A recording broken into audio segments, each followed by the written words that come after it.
Dahil feeling nga namin ngayong araw ay nakakaluwag-luwag kami sa buhay, nagkaayaan kami ni Daddy na lumabas para nga magsayang ng pera. Charot! Pero sana talaga mga mamis, no, totoo yung lagi ko sinasabi dito sa mga vlog ko na marami kaming pera. Pero sa ngayon, kung ano na lang muna yung meron, ayun na lang muna yung pagkasyahin. Lumabas naman talaga kami ngayon ni Daddy mga mamis para nga mag-grocery. Pero wala talaga sana kaming planong mag-grocery. Meron lang kaming kailangan importanteng bilhin sa labas. Pero kanina, habang nga nandun kami sa grocery, bigla ko naalala na wala nga na naman pala na akong stock na sabon. Kasi nga alam nyo naman, araw-araw ako naglalaba paunti-unti. Tapos bumili na rin kami ng itlog, tapos bumili na rin pala ako ng munggo dahil ayun nga yung ulam namin kinabukasan. Nasaktuhan naman yung ginagamit kong brand na red rice ay meron na ulit stock. Lagi ako nakabasa sa comment section kung ano daw yung brand na gamit naming red rice. Ito yung gamit namin mga mamis, Jordan Farms, meron picture ni Kuya Kim. 2 kilos na yan mga mamis. Tapos kung tatanungin nyo naman ako kung magkano yung bili ko dyan, ito ay nasa 260, 2 kilo. Ang tagal kasi namin mga mamis na hindi nakabili ng brand na to kasi nga laging wala, laging ubos yung brand na to. Meron kaming binibili mga ibang brand ng red rice pero hindi talaga nagugustuhan ni Atina. Kahit ako pag tinitikman ko, hindi ko talaga gusto yung texture pag naluluto. Medyo may kamahalan siya kumpara sa white rice pero matipid din naman tong bigas na to mga mamis kasi kapag nagsasaing ako ng isang gatang neto, para akong nagsaing ng 2 gatang. Pag nagsasaing ako neto ng isang gatang, ang inilalagay kong tubig, 2.5 baso kasi nga maalsa talaga tong bigas na to. Ito talaga yung dahilan kung bakit nagpunta kami kanina ni Daddy sa grocery store dahil bumili kami nung panghuli ng daga or pandikit sa daga. Pero bago ko nga ayusin yun, ito nga tinignan ko muna itong mga stocks ko ng grocery dito kung meron na bang ngat-ngat ng daga. At itong mga stocks ko naman na to mga mamis ay hindi naman namin to pinagbibili. Lahat to ay bigay lang sa amin noong December. Kaya meron kami mga stocks ng spaghetti. No, magagamit namin to halimbawang mag-crave kami sa spaghetti or kung ano man yung gusto naming lutuin. So dahil wala naman pangat-ngat ng mga daga, ito nga tuluyan ko na dinilinis itong lagayan ko dito tapos isa-isa ko na ulit siyang binalik. Nakakaloka nga mga mamis nung December, bumili pala ako ng magic sarap. Hindi ko alam kung ba't bumili ako niyan na hindi naman na pala ako gumagamit niyan. So dapat itatapon ko or papamigay ko pero naisip ko itatabi ko na lang para kung sakaling meron akong bisita tapos paglulutuan ko sila ng pagkain, gagamitan ko ng magic sarap. Alam niyo mga mamis, madalas talaga akong makabili ng magic sarap tuwing meron akong gustong lutuin. Tapos naalala ko na lang na hindi ko pala siya kailangan gamitin kapag ayun na magluluto na ako. Sobrang makakalimutin kasi talaga ako mga mamis, naalala ko na lang kapag nabili ko na or di naman kaya kapag nagluluto na ako at kailangan ko na ng panimpla. Ayun, naayos ko naman na yung mga lagayin ko ng grocery doon nakita ko naman na wala pa siyang mga ngat-ngat ng daga. Tapos naalala ko, meron pa pala kaming palaman doon na nakalagay. Masyado kasing nakatago kaya hindi ko naalala. Kung hindi ko pa i-check, hindi ko pa makikita yung palaman na cheese whiz. Dito ko na nga lang inilagay sa rep kasi mas gusto talaga ni Daddy at ni Atina na malamig yung palaman. Tapos inilagay ko na nga rin dito sa rep itong itlog na nabili namin. Tuwing umaga kasi mga mamis, nilulutuan ko talaga si Daddy or si Atina ng itlog or di naman kaya nagluluto ako tuwing gabi ng para sa akin.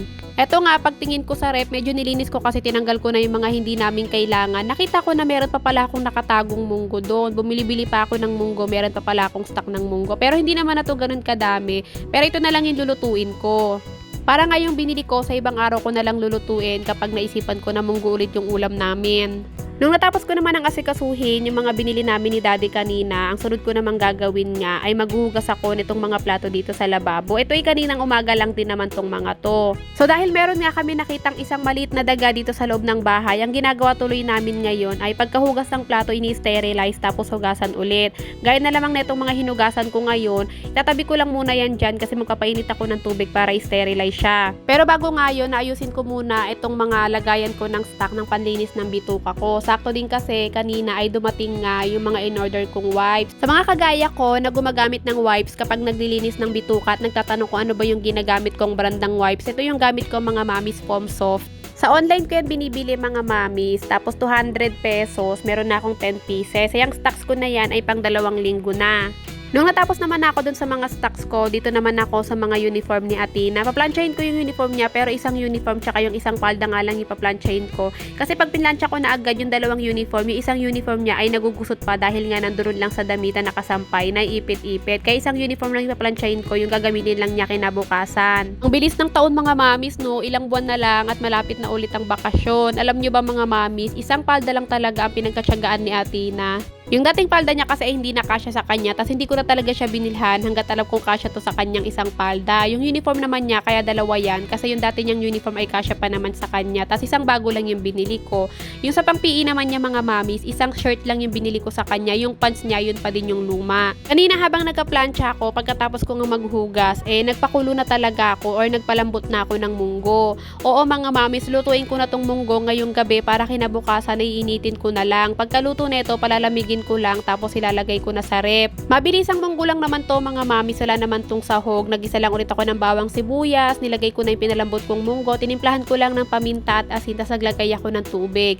Pinakulo ko lang mga mamis tapos inilagay ko na yung hinimay kong maraming malunggay at syempre hindi pwede ring mawala ang dahon ng ampalaya. May partner naman na isda to mga mamis pero kinabukasan ko na siya piprituhin. Sa ngayon lutuin ko muna tong munggo para bukas prito na lang yung gagawin ko. Niluto ko na to ngayon mga mamis kasi alam ko talaga na mapupuyat ako kakaantay sa daga. Alam niyo mga mamis, sa maglilimang taon na nakatira kami dito, never naman nagkaroon ng daga dito at never naman nakapasok talaga ang daga dito sa amin. Pero ito nga't 2 araw na kaming hindi mapakali ni daddy kasi 2 araw na namin nakikita yung daga at feeling namin kakapasok niya lang talaga dito sa bahay. Inisip namin ni daddy kung paano siya nakapasok dito sa loob kasi nga sa pinto naman namin hindi naman talaga yan laging nakabukas, tapos meron pa kaming hinaharang sa ilalim dahil ayaw nga namin na meron kaming nakikitang sinag ng liwanag dahil hindi kami makatulog ng maayos. Tapos naisip namin ni daddy na baka dun siya pumasok sa may bintana ni Atina sa kwarto. May bintana kasi yung kwarto ni Atina pero tinakpan na kasi namin yun mga mamis. Yun nga lang, pagka-check namin meron pala kaming maliit na part na hindi natakpan at feeling namin dun pumasok yung daga kasi sa labas ng bintana ni Atina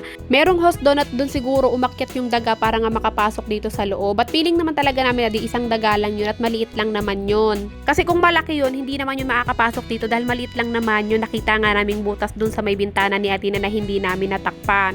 So kapag nahuli ko nga ngayong gabi yung daga na yun, kinabukasan maaga akong gigising para sterilize lahat ng mga plato, kutsara, baso, pati mga kawali namin. Kaya ngayon nagpupuyat talaga ako kakaantay sa daga na mahuli ko. Yun nga, nailagay ko na yung panghuli ng daga at naglagay ako ng tinapay. Buti nilang may tinapay pa kami dito na buns para nga meron pang pain sa kanya. Bago nga ako magpatay ng ilaw at magbantay sa daga, syempre hindi pwedeng kalimutan ang maghilamos gamit yung sabon ko na lagi kong sinasabi sa inyo at nire-recommend. At syempre nag-sunscreen na rin ako kahit wala akong pupuntahan. Wala lang, na-feel ko lang kasi ang ganda talaga nitong sunscreen. At ito na nga mga mamis, after ko nga maghilamos at maglagay ng sunscreen, nagpatay na ako ng ilaw at humiga na ako. Buti na lang inilipat ko yung isang pandikit dito sa ilalim ng lamesa na inilagay ko doon kanina sa may gilid ng rep. At ito na yung daga mga mamis, ito na yung 2 araw na hindi nagpatulog sa amin ni daddy, kakaisip kung paano namin siya mahuhuli. Buti na lang ay hindi na siya nagpaabot ng madaling araw para magpahuli. Malamang talaga doon nga to nakapasok sa may bintana ni Atina sa kwarto sa maliit na butas. Kinabukasan nga ilalagyan na namin yun ni daddy ng duct tape para nga wala nang makapasok. Dahil gabi pa nga lang ay nagpahuli na itong maliit na daga na to, hindi ako napuyat, maaga ako makagising bukas para nga sterilize lahat ng mga gamit namin sa kusina.